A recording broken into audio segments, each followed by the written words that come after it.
Welcome to Outside Sales Talk, where we meet with industry experts to learn the strategies and tactics that make them successful. I'm your host, Steve Benson, and I've helped thousands of salespeople all over the world crush their quota. Today, I'll help you crush yours. Welcome back to Outside Sales Talk. Today, I have Tim Sullivan with me, and we're talking about collaborative selling, working with buyers to sell your best. Tim, welcome to the show. Oh, thank you so much, Steve. I appreciate it. It's a pleasure to be here. So by way of introduction, Tim Sullivan is Corporate Vice President of Business Development at Sales Performance International. Tim has authored several books on sales practices, including The Collaborative Sale and the Solution Selling Fieldbook, which you might have heard of. Tim has over 3 decades of real-world experiences working to improve the performance of sales organizations. Really excited to ask you some questions, Tim. Let's start off with what is collaborative selling, since you wrote the book about it. Yeah, when Keith Eads and Keith was the CEO of Sales Performance International. He's just recently retired, but when he and I started working on this book, we wrote it because our customers, and by the way, we have hundreds of clients all over the world, some of the largest and sales organizations. We work with small and mid-sized companies too, but they were telling me they were seeing some fundamental changes in their buyer behavior, and it caused us to wonder, well, do we need to take another look at the principles of solution and value-centric kinds of selling, and do they still apply in this world? And one of the things that we discovered, and that was borne out by some of the research that we discovered and also that we did ourselves, is that buyers today want to interact with salespeople as equals. They want salespeople to come to the table with expertise and insight, and they want salespeople who can help them to refine their vision of what an optimal solution or an optimal kind of capability looks like. In other words, they want to collaborate with them. Too many salespeople today see themselves, even today, especially in parts of the world that are growing economies and developing economies, they see the role of salespeople as being a walking, talking brochure, or a walking billboard, if you will, or something that's just a manifestation of their company's brand. And that doesn't add a lot of value to buyers today. They increasingly are less patient with those kinds of sellers. The sellers that are thriving today and doing really well develop expertise. They build their own brand around that expertise, and they look forward to collaborating with customers to build an optimal solution. So collaboration is one of the fundamental skills that are required for success today. And I think too many sellers don't fully understand or appreciate how important that has become. Yeah, couldn't agree more. And in your book, you talk about the new buyer. Is this what the new buyer is? Well, new buyers, first of all, we have this thing, you may have heard of it, called the internet, that's appeared recently. Wait, what? No, what's that? Yeah, it's interwebs or whatever you want to call it. It's had a unbelievably profound effect on the way that buyers behave today, and it's continuing to change buyer behavior. Buyers today are more empowered than ever before. They're literally bombarded with information all the time. In fact, many of them are confused because of things like content marketing and account-based marketing, where people are throwing things at them all the time to try to get their attention. We have all of these amazing tools, that provide all these kinds of automated cadences that salespeople can try to get, through a variety of different vectors to get the attention of potential buyers. So imagine a buyer is just inundated with information today. And what we found is that, first of all, buyers are very impatient. They want immediate results. They want immediate progress from every interaction that they have. When they first engage with a salesperson, they want that to be a valuable, the old day at school, hey, let's get to know each other and build some rapport, and then we'll see where this thing goes. It doesn't work that way anymore. They expect that seller to show up, understand their challenges and their issues, or at least have some kind of hypothesis of what that is, and come armed with some ideas about how they can make their lives better and solve their problem.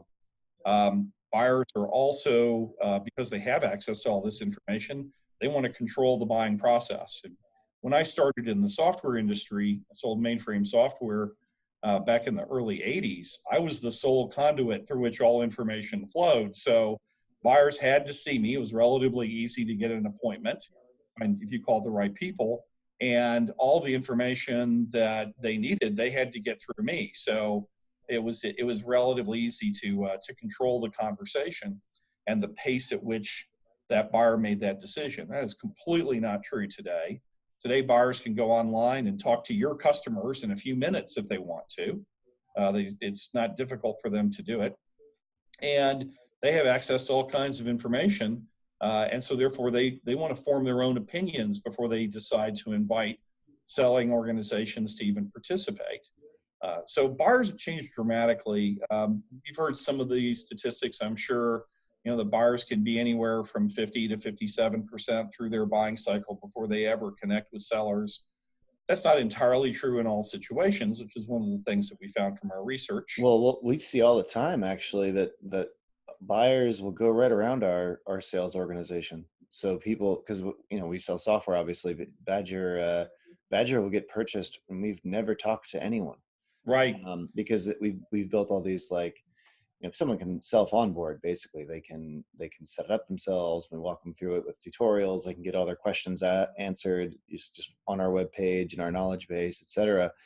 And it's just pretty intuitive to use. So I bet about half of our revenue comes from people that they've never talked to anyone over here at all. And Yeah. And that was unheard of, when I was selling software, 10 years ago. Absolutely.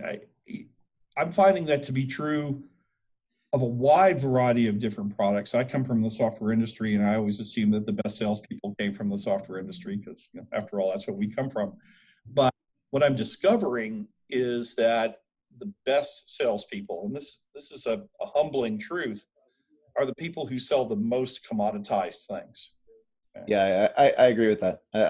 I don't think the best I've always been in technology sales, but half the time when I've been selling throughout my career in technology sales, I sell the only version, or at least the only good version of a solution to a problem that some people Right. have. So should they have that problem, they kind of have to go through my company to solve it. And so does that make you the best salesperson if you can do that? No, but you're right. If you're selling tires or something that's a relatively commoditized industry, you've got to be a killer salesperson. If you're differentiating, you've got nasty competition, then margins are tighter.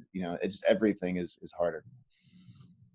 In fact, one of our clients sells office supplies.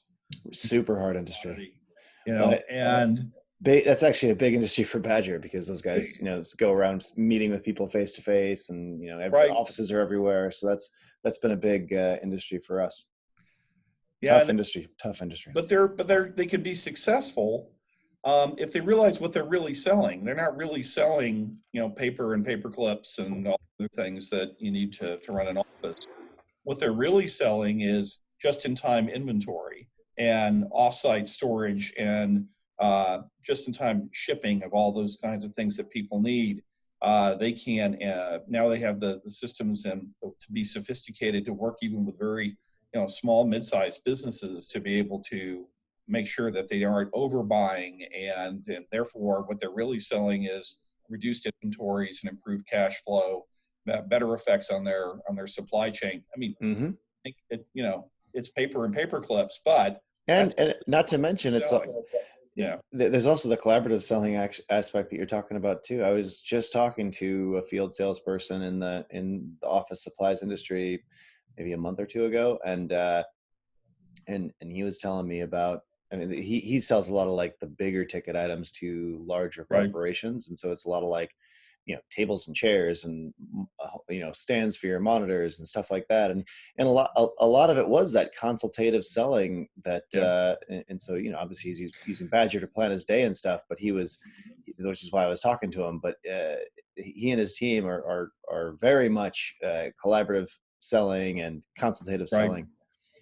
Yeah, in fact, in the book, there's an example that I described. I had the opportunity to follow a salesperson who was in the industrial gas industry. They sold tanks of air, basically, um, tanks of oxygen, tanks of different elements.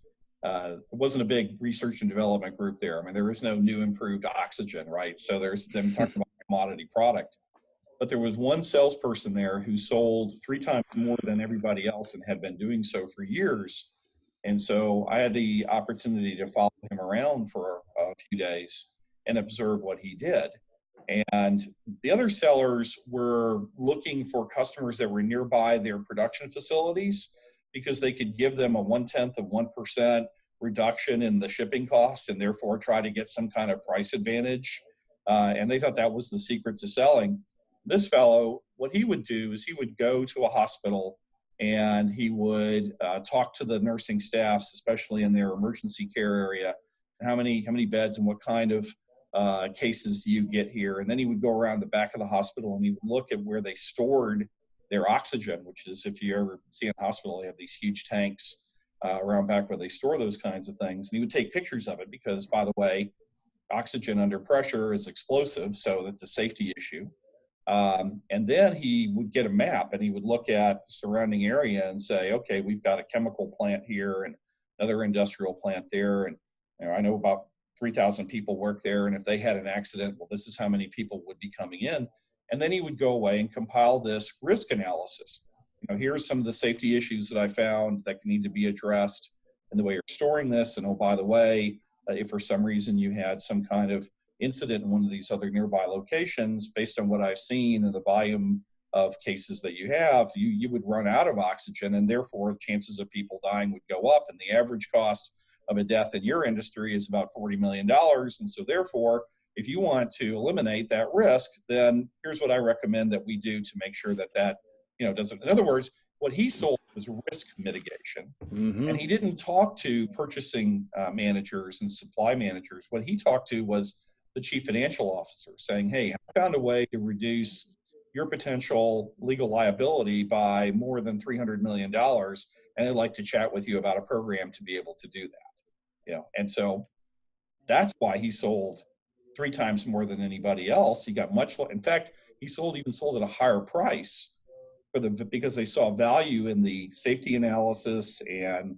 in the just-in-time planning that he did and create a whole program for how they get this very important kind of element that they needed to run their business. And he was always very careful to say, hey, look, I collaborate with the customer to figure out exactly what their situation is.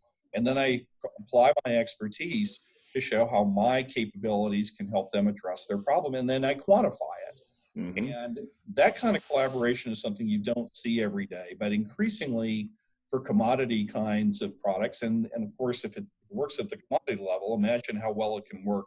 We really do have some important differentiators like, technology features and functions that nobody else has. That is the way that sellers have to behave today, because buyers increasingly expect that kind of expertise.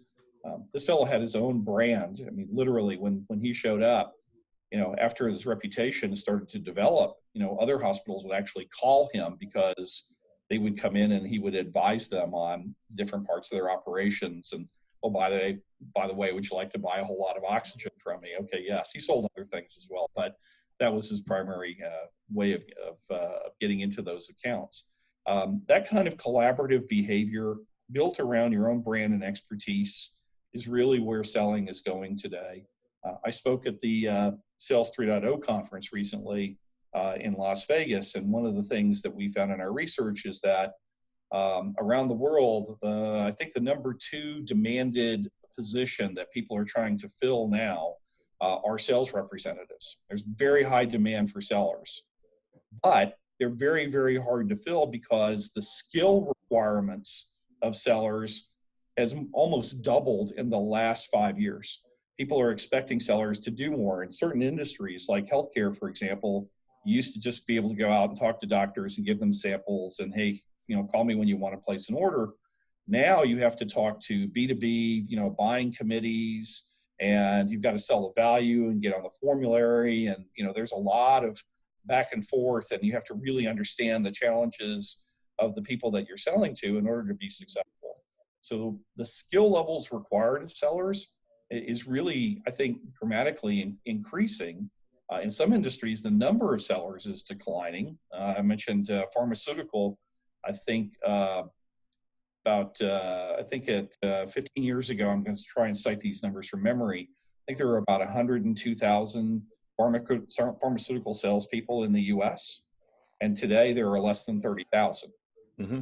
But what they expect those people to do is easily twice as sophisticated and twice as more difficult than it used to be. So the ability to master these kinds of collaborative value building skills is becoming. Yeah, great movie to know understand how this sales industry in pharmaceuticals was working back in its heydays. Jake Gyllenhaal, Love and Other Drugs. That was a Yes. great movie for that, to see what they were doing. That's right. But yeah, I mean, that in that industry, I don't think that industry is a bellwether for how sales is being replaced by AI or inside Yep. sales or anything like that. I think that's a very special industry because of the heavy regulations they have Yes. undergone and been subject to, especially around sales. That's really cut those numbers down. In most industries, I actually see the number of salespeople growing, and even with all the automation and everything else that we're seeing, I feel the sales teams that I'm working with are generally adding more Yeah. salespeople because they're so valuable. Well, Gardner and Forrester would disagree with you. Manpower would also say there might be fewer reps in certain parts of the world, but the skill level is higher, which is making them harder to fill. Certainly, different companies have different go-to-market models, so the number of sellers is might vary from company to company. But well, I guess I'm not like citing accurate statistics that are like across all industries. I guess it's just the people that I'm working with, and that's a special group. I mean, obviously Badger sells to field sales teams, and I'm seeing those field sales teams that I'm working with grow, but that could be. I don't know about the broader. Like a Forrester. I would love to see like a Forrester study or something about like what's actually going on with the number of this. Forrester put out a paper just a couple of years ago, and they said that the number of sellers is declining by I think 1 million people over the next in the U.S. Over the next 5 years. Gerhard Geschwander, who's the publisher of Selling Power magazine, said, the number of sellers isn't dramatically decreasing over the next 10 years. Here's the reason why that's happening. First of all, the definition of what a seller is changing. We're also seeing that sellers back when I first learned to sell, I did everything. I stimulated interest and got access to the right people and prepared my presentations and put together proposals, and we did the whole thing. Right. Now what we're seeing is people that are part of the sales effort, but that actually do some of these things, and also this bifurcation of the sales effort. So the front end for business development now is going to business development or sales development reps who are specialized in these kinds of things, and so you get more economic value out of having people that are specialized and really good at that one thing. We're also seeing salespeople being supported by subject matter experts, either industry or product experts that come in, put together the value propositions and so forth. So it's not that sellers that there are fewer of them, but I think the diversification of the sales process and the sales function has increased maybe overall the number of people, but in different roles. Is that fair?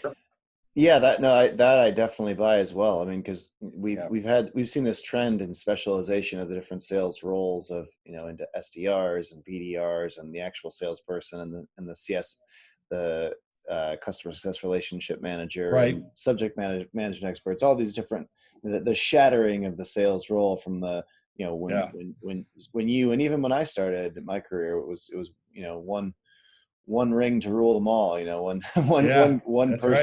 One person did everything. but now it's shattered. So yeah, I guess if you counted all those roles as sales, which they all are, I mean they're Yeah, just pieces of the sales process instead of one person doing all of it. Then yeah, that would probably change the numbers too. But also, I'm also just dealing with a biased group, right? Like the types of companies sure. the types of companies I'm working with are they're using Badgers, so they're obviously a field sales team, and they're one that is interested in efficiency, and so it's a Yep, very that's a special it's a slice of the world that is not necessarily representative of everything. I'm not right. doing any broader research or anything. You did say something earlier, though, that I wanted to come back to, and I forgot to do it. And that is buyers today, if they perceive a product or capability that they perceive as a true commodity, Hmm. don't want to talk to salespeople at all, as you said. I mean, if they can do the research, build confidence that this is the solution I want to buy, and if they acquire it without any human intervention at all, they'll do it that way. Okay.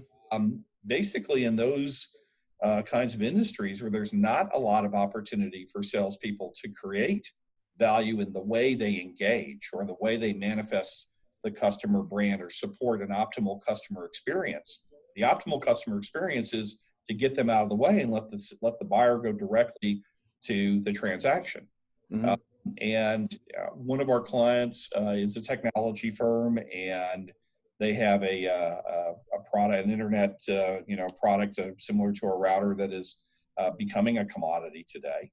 Their sellers used to go from different corporations and sell thousands of these things at a time, but the buyers have figured out, well, you know what, these things are kind of a dime a dozen, and if I can just go online and order them direct and then have them shipped locally with partners and other nearby kinds of distribution facilities, I'd rather do that. So they've completely eliminated that field sales force and make those kinds of commodity products available to their customers over the web. And customers are a lot happier with that because they get them faster, and they get what they believe to be the best price. And there's not a lot of haggle and hassle. So it's the optimal experience for them. So I think in certain industries where you're selling a commodity product, and it just makes sense for to get out of the way and let sellers do what sellers are good at, which is, how do I help figure out complex problems, or how do I find a way to provide incremental value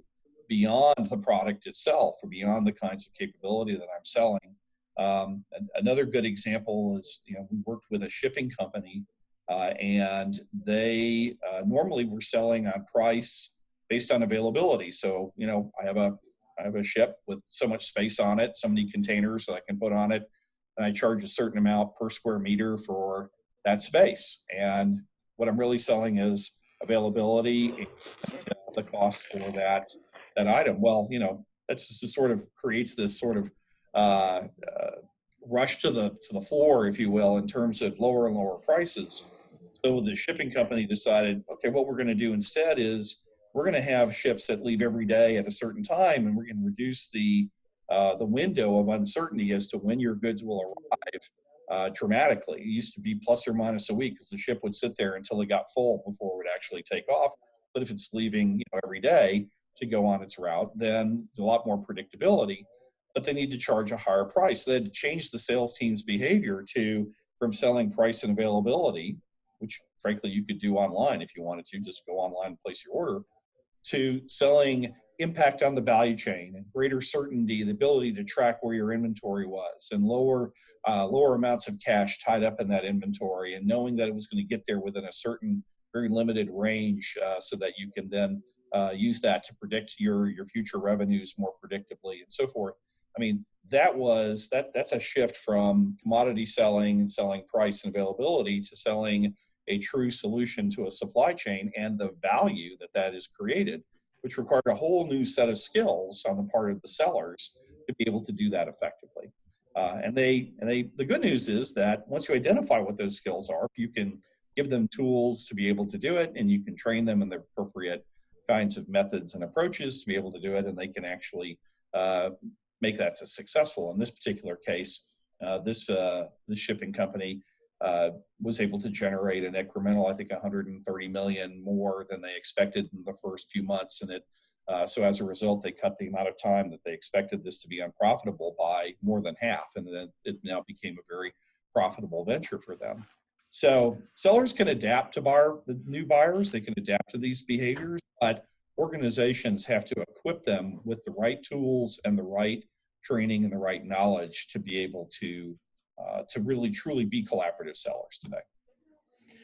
And to kind of zoom out from the examples to the general behavior, how can field salespeople figure out how to be collaborative with their customers? How if you're approaching that as a field salesperson, how can you become the guy that is not just selling air to hospitals, but is selling a risk mitigation solution? How can you become the shipping company that's selling the guarantee of when it's going to arrive, and therefore being a solution to this supply chain problem?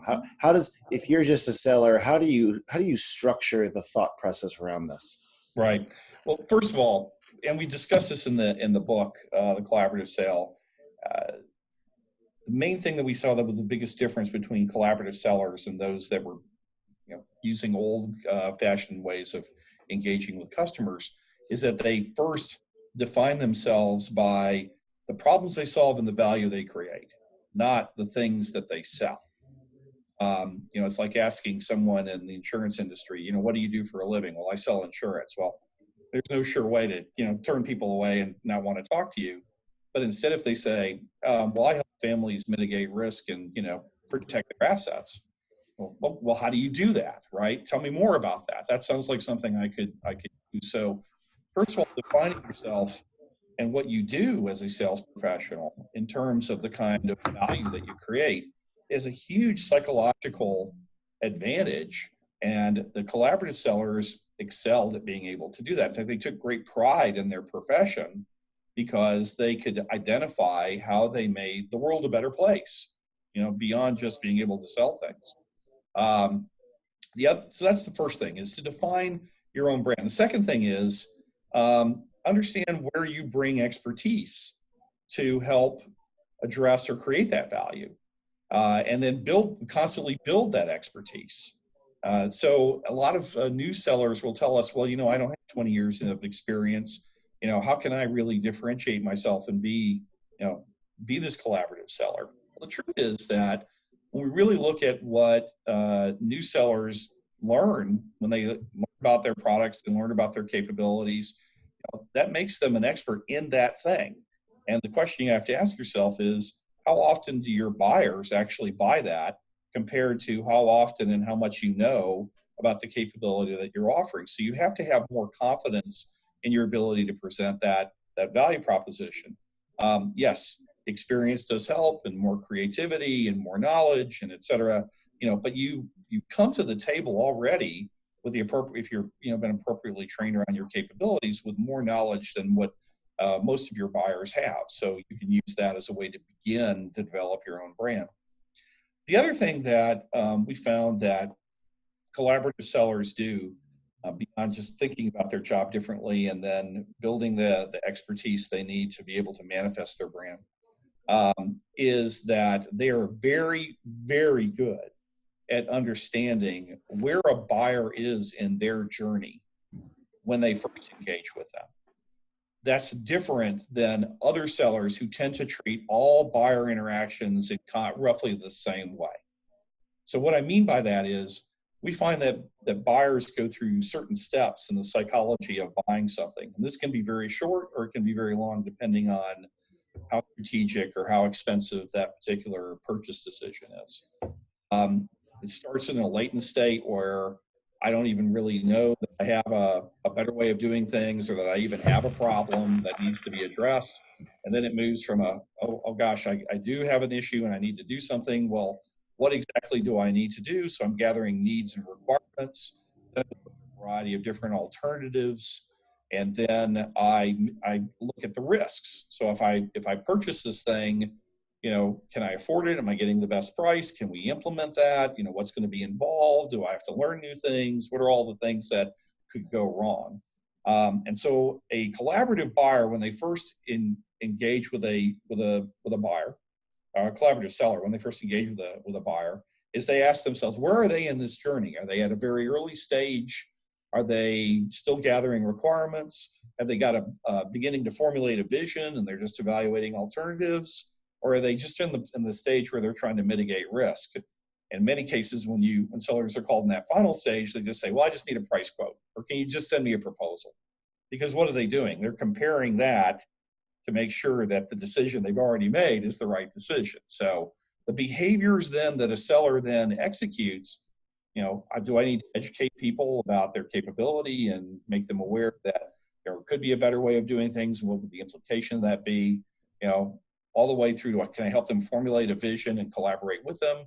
Or, how do I refine a vision they may already have? And then finally, how do I re-engineer that vision to one that might actually be better than what they're currently looking at? So depending on where the buyer is in their process, a collaborative seller first looks at that and then adjusts in an agile way to where that buyer needs to go next in order to make a good decision.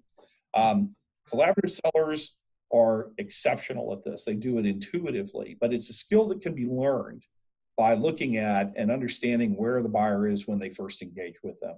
Now, we said a little bit earlier that most buyers today go through at least halfway through the purchase process before they ever engage with anybody. So they're already in that evaluating alternative stage. And that's generally today. So when sellers do engage, they're either kind of midway through or even in that final phase of evaluating risk. The most collaborative salespeople say, well, okay, I understand what your vision is. Let's try to find ways to refine or improve that. Would you be open to maybe some alternative ways you hadn't considered, right? And also to mitigate your risk, here's some ideas of things that you might want to look at in order to evaluate whether or not this is a good decision for you and what's going to be needed in order for you to make that decision. In other words, I'm consulting them about how they can be successful. If I am engaging with an early stage buyer, that's completely different, right? Then I can just spend time to say, okay, let me try to elevate your awareness of the possibilities of this solution, whatever it is. Or if you're just beginning to formulate requirements, hey, when people look at this, the kinds of things that they want are this kind of list. In other words, you're helping them write the RFP, if not a physical one, than the one they're using in their head. So collaborative buyers are great at understanding where buyers are and then aligning their behavior relative to that journey. Is that what you call situational fluency in your book? It is. And one of the things when we talk to modern buyers today about what do they want, it's kind of interesting because they say, when you talk to salespeople, what's a good experience and a bad experience? And what they'll tell us is, well, when I talk to a salesperson, it's almost always a bad experience, right? They come in, they ask a few general questions, they can't wait for me to shut up so they can go into product pitch mode, and then they try and sell me something and try to close something. I'm oversimplifying, but that's generally it. Well, how does that vary against a good experience? And they always say, the buyers always say the same thing. Well, when I work with someone who acts like a consultant, or when I work with someone who is an expert, and they're working with me and they respect my ideas and my vision and my view, and they find ways to make it better, right?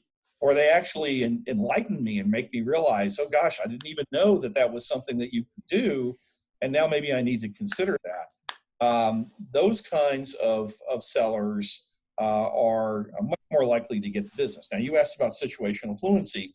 When we ask buyers what do they expect from when they work with people that they consider to be excellent sellers today, that was a good experience for them, they got a lot of value out of the experience, what are the things that they appreciated and that they really wanted? And it boils down to 5 things. Okay, and the five things are, first of all, they do expect sellers to understand their products and capabilities. You have to have product knowledge. Okay, but they want them to filter that knowledge relative to understanding their situation. Right, so they need to understand before they show up, who am I selling to? What does this person have to deal with? What kind of challenges do they have? And now, what are the specific things that we offer that would be of value to this person in this situation? The third thing that buyers expect of expert sellers today is that they do expect them to have selling skills. They expect them to be passionate about their capabilities and persuasive. Everybody appreciates someone who can act like a sales professional and guide them through a process to a decision. They also want good interpersonal skills. All right, they want people that can communicate well, that can document things, that follow up. So communication skills are extremely important today because, let's face it, we've got a million ways to communicate with people, and not all people do it very well. But then the fifth thing that is really important is a collaborative attitude. And that's what we've been talking about, the ability to come to the table with a body of expertise and being able to work respectfully with a buyer to build a better vision of one that they may already have or one that they need to construct to create an optimal solution. So product knowledge or capability knowledge, situational knowledge about that particular buyer's individual challenges and issues and the kind of things they have to wrestle with every day, selling skills, interpersonal skills, and then a collaborative attitude. When you have manifest all 5 of those things, then you are what we call situationally fluent. You can go into any buyer situation and be successful. You can align with them, and you can determine what it is you need to do to really create value for that particular buyer. Well, that's a fantastic framework. You mentioned agility selling there in passing, which I know you cover in your book. Could you talk a little bit about agility selling? Talk about what it is and how salespeople, especially the field salespeople that listen to this podcast, how they can become more agile. This is something in the book. We have a short section where we talk about seller agility. And it first starts with understanding where the buyer is in that journey, and then how can I create the most value to get them to a buying decision by adjusting my behavior. There's been a lot of research that has been done on that since we wrote the book. There was a study out of Florida State that looked at successful salespeople versus those that were kind of middle of the pack versus those that weren't doing very well. And one of the things that they discovered is that the sellers that did very well were actually well versed on a variety of different sales strategies and methods. Okay, sometimes it makes sense to be an insight seller and to challenge the customer's thinking. Well, that's especially true if they're early in their buying journey, and maybe they are content with the status quo. Right? They might be a product salesperson where the buyer has a pretty good idea of what they want to purchase, and guess what? It happens to be your product, so let's be transactional and get this thing done and just go fast as possible. That's a completely valid.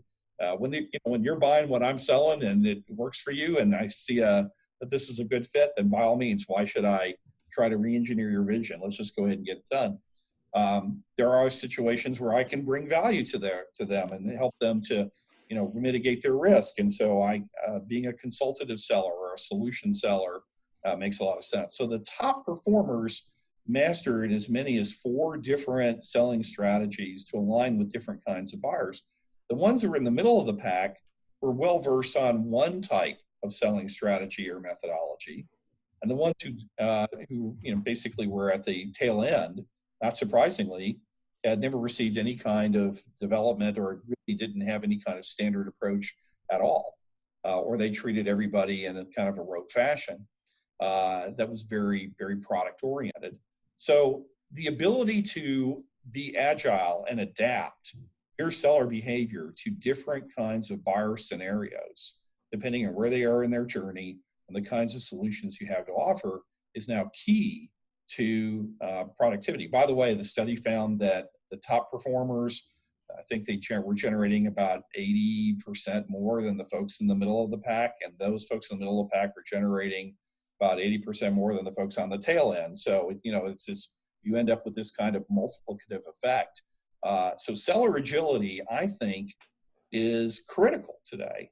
And the idea that one size fits all or one sales method is going to fit all. I mean, there's fads and method in different kinds of approaches.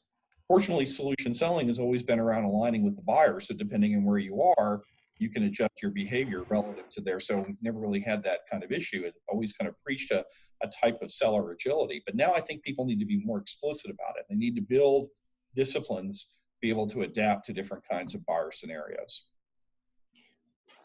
Awesome. Well, I'd like to enter the section of the show where I call sales in 60 seconds. So short answers and short questions. What, in your opinion, is the number one mistake salespeople make when it comes to being collaborative with buyers? Yeah. Well, I think we talked about this a little bit earlier, but it bears repeating. The biggest difference between real value add collaborative sellers today and those that aren't is that those that aren't define themselves by what they sell. When you ask them what they do for a living, I sell X. Okay. Collaborative people define themselves by the value they create and the problems that they solve. And that's the biggest difference, I think, between the two. So I think the biggest mistake, I know that sounds like a certain amount of, touchy-feely, but it's a huge difference between the top performers and those that are kind of middle of the road or even in the tail end. It totally shifts your attitude. And not only that, but it completely changes your behavior and how you work with different kinds of buyers and different kinds of sellers. Also, another benefit that comes out of it, the top performers are generally more satisfied with their lives, and they get a lot of satisfaction from their jobs. And number one is because they sell more, so that's good. So they're making more money. But number two, they define themselves as actually creating value for the customers that they work with and making the world a better place, as opposed to the folks who are just selling commodities and just they see it as a numbers or activity game and just trying to do it as much as they possibly can.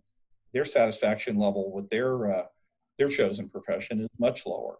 So not only is it good for you and your buyers, but it also makes you feel a lot better about the things that you're doing for a living. Well, and I'd also say that it helps you focus not on the features or functions of your product and more focus on the benefit and the value that your customer will receive. And salespeople that tend to do that tend to do a lot better. No doubt about it.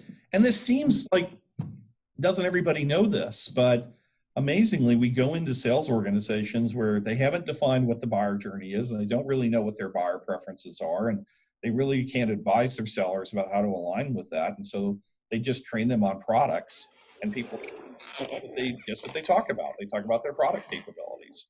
Instead of understanding what that buyer situation is and then demonstrating situational fluency and aligning their behavior and having a variety of different methods or techniques to make that a good customer experience and thereby be much more likely to get that order. So it's a big difference, but the default behavior out there still is oriented towards traditional types of product pitches. And I think that is changing as buyers get more sophisticated and demand more, and as sellers are better educated. There's more access to this kind of information than ever before. But it's not universal, certainly not. And a huge difference could be made in the sales profession if more sellers embrace more of a collaborative selling attitude. Yeah, this is a theme I keep running into, where it's so important when you're training salespeople or when you're communicating with your sales team to get them not just thinking about, we overthink about our product and its features, and we underthink about our buyer and the buying process. And you see it in sales training all the time, where they spend 2 weeks on the product and or the service that they're going to be selling, and very little time on who's this elusive human who buys this thing that we make. Right. Well, and there was a study done by CEB, Corporate Executive Board, a number of years ago, and I still think it's valid today, that for outside sales teams, B2B sellers, almost, I think, 3/5 of the customer experience is based on their interaction with a seller. Right. So, which, by the way, is by far the biggest component of the customer experience, more than the brand, more than any other kind of interaction that buyer might have with your organization. And so sellers are really the mirror image an optimal customer experience. And if you don't have the ability to optimize that experience for the customers by acting collaboratively and aligning with buyer preferences, sophisticated buyer preferences today, then you're at a huge disadvantage. So I don't think sellers completely understand generally that how much they are manifesting the brand promise of the organizations that they represent. And the better that they can deliver on that brand promise, the more likely it is that buyers will buy from them and do so and buy repeat and build loyalty and do repeat purchases with that organization. Absolutely. What do you think all salespeople should do daily to become more successful? Yeah. So first of all, remind yourself about what the elements of situational fluency are, okay? And then make adjustments to your development to make sure that you can deliver on that and manifest situational fluency. So do you understand all your capabilities in a way that you can actually articulate, the value of each of the kinds of things that you sell? Do you understand the different kinds of buyer challenges and the people that you're selling to, right? What are your selling skills like? You can always refine. Do you have a variety of different methods and strategies that you can bring so you can be agile when you're working with different buyers? All right.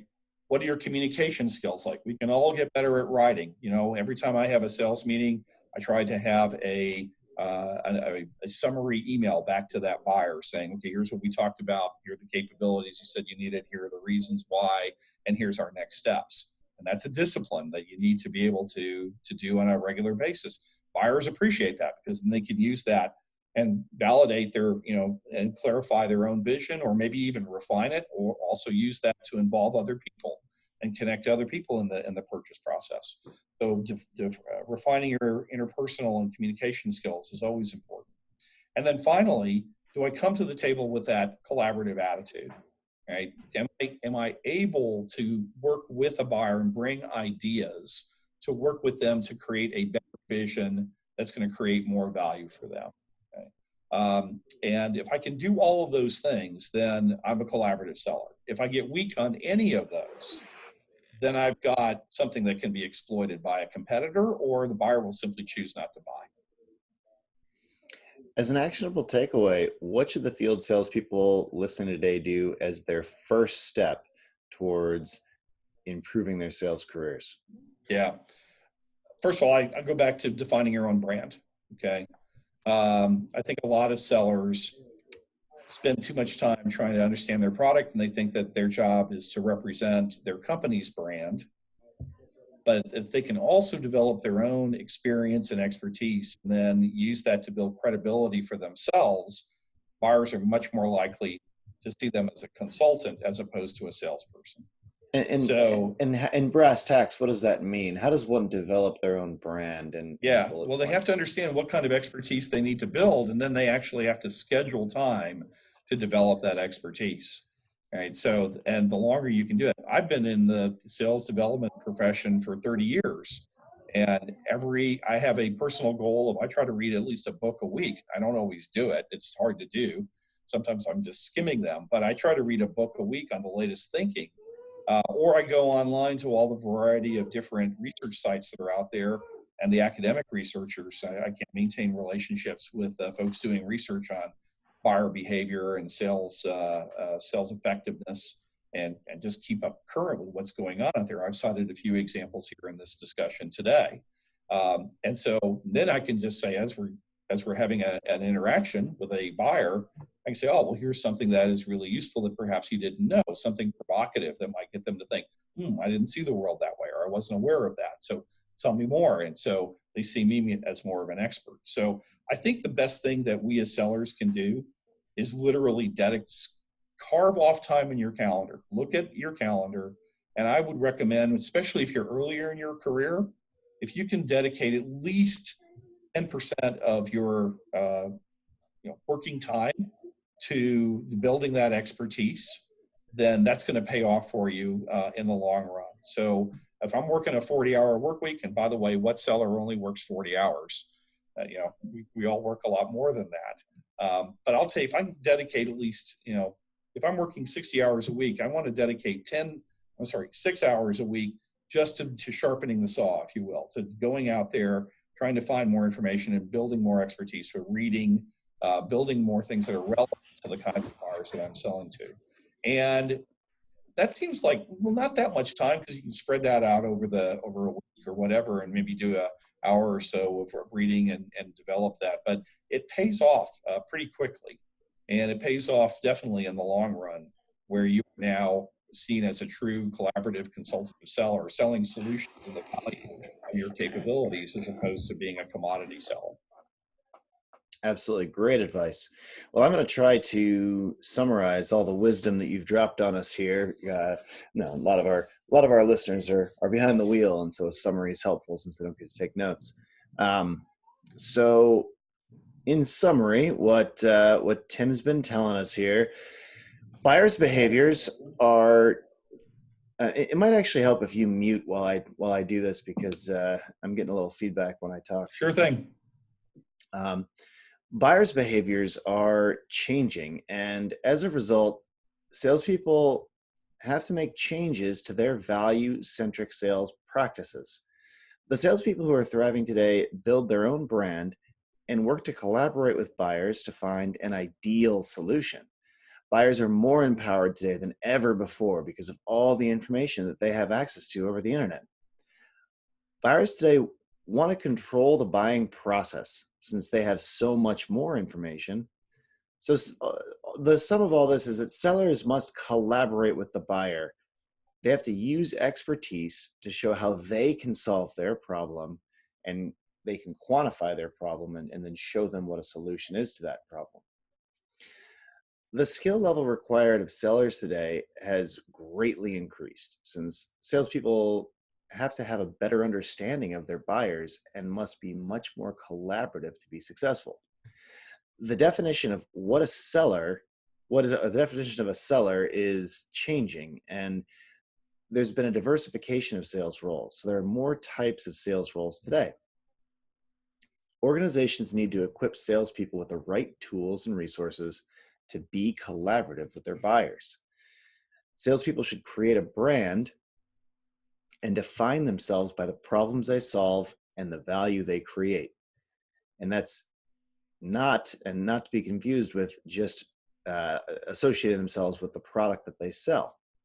So when collaborative sellers first engage the buyer, they need to ask, where is this buyer in the overall journey? Collaborative sellers then adapt and provide a customized solution for what that buyer currently needs and where they're at in their journey. Buyers today have a whole bunch of expectations from the salespeople that they're interacting with. So they want the seller to have product knowledge, situational knowledge, persuasive selling skills, interpersonal skills, and collaborative skills. Altogether, top sellers today must master a variety of selling strategies, and they have to be able to adapt to different types of buyers who are in different types of different parts of their buying process. Well, Tim, this has been a fantastic episode. Where can all of our listeners read more about your work and reach out to you? Well, of course, you can buy the Collaborative Sale. It's available on any online bookstore. You can get it electronically, or you can order it. We wrote this book a number of years ago, and I think it was a little bit before its time. In the last few months, it's really taken off. So I think people have discovered, that the things that we had predicted in here are now true. And so it's available to anybody who wants to understand a little bit more about the kinds of things we talked about. So I recommend that. Also, you can go to our website, which is www.spisales.com, SPISALES, and we have a blog there, and you can also download white papers about different kinds of collaborative capabilities and some of the research that we have found. So that could be useful as well. And if you'd like to talk to me, you can reach me at T Sullivan, TSULLIVAN at SPISales.com, or you can call us at 704 227-6500. Awesome. Well, I really appreciate your time here, Tim. This has been a great episode of the Outside Sales Talk. If any of our listeners can think of any other sales reps that would benefit from learning learning these strategies that Tim's talked about today, share the love and forward this on to them. Always, we really appreciate any ratings you can leave on iTunes, etc. These are super helpful for spreading the word. Tim, I really appreciate you coming today, and take care until next time, everybody.